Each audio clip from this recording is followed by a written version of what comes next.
ایک امیر شخص تھا، اپنی بیوی کے ساتھ بیٹھ کے کھانا کھا رہا تھا۔ دسترخوان اللہ کی نعمتوں سے بھرا پڑا تھا۔ اتنے میں دروازے پر آ کر کسی سائل نے صدا دی، ہے کوئی جو اللہ کے نام پر ایک روٹی دے؟ اس امیر شخص نے جیسے ہی سنا ہے کوئی اللہ کے نام پر مجھے ایک روٹی دے دے، تو اس امیر شخص نے وہ سارا دسترخوان اٹھایا، نعمتوں سے بھرا پڑا تھا، کئی کھانے لگے ہوئے تھے، سارا دسترخوان اٹھایا، بیوی کو دیا، جاؤ فقیر کی جھولی میں ڈال۔ سارا دسترخوان فقیر کی جھولی میں ڈال۔ بیوی جیسے ہی باہر نکلی، فقیر کی جھولی میں کھانا ڈالنے لگی، جیسے ہی بھکاری نے اپنا سر اونچا کیا، اس عورت نے اس بھکاری کو دیکھا، دیکھتے ہی اس کی چیخ نکل گئی، دیکھتے ہی رونے لگ گئی، تڑپنے لگ گئی۔ شوہر اٹھا، کیا ہو گیا؟ امیر شخص اٹھا، کیا ہو گیا؟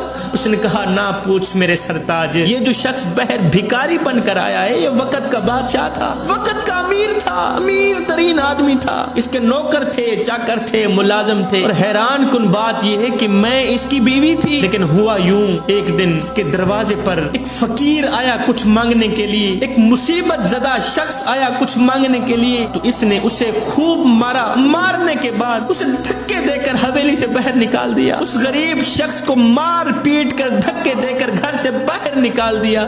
جیسے ہی وہ شخص گھر سے باہر نکلا، اس نے آسمان کی طرف دیکھا، ٹھنڈی سانسیں نکالی، اس کی اس ٹھنڈی سانسوں نے اس شخص کو تباہ و برباد کر کے رکھ دیا۔ یہ اسی دن سے تباہ ہوتا ہے، زوال کی طرف جاتا ہے۔ نوکر چلے گئے، چاکر چلے گئے، ملازم چلے گئے، لونڈیاں چلی گئی، اس نے مجھے طلاق دے ڈالی اور میں آپ کے نکاح میں آ گئی، اس کی یہ حالت دیکھ کر مجھے اتنا رونا آ گیا ہے۔ یہ ساری کہانی سننے کے بعد شوہر نے کہا، بیگم اس سے بڑی تعجب والی بات نہ بتاؤں تجھے؟ کہا، جی بولیے۔ کہا، وہ جو شخص غریب اس کے دروازے پر آیا تھا نا، وہ جو فقیر اس کے دروازے پر کچھ مانگنے کو آیا تھا نا، وہ کوئی اور نہیں تھا، وہ میں ہی تھا۔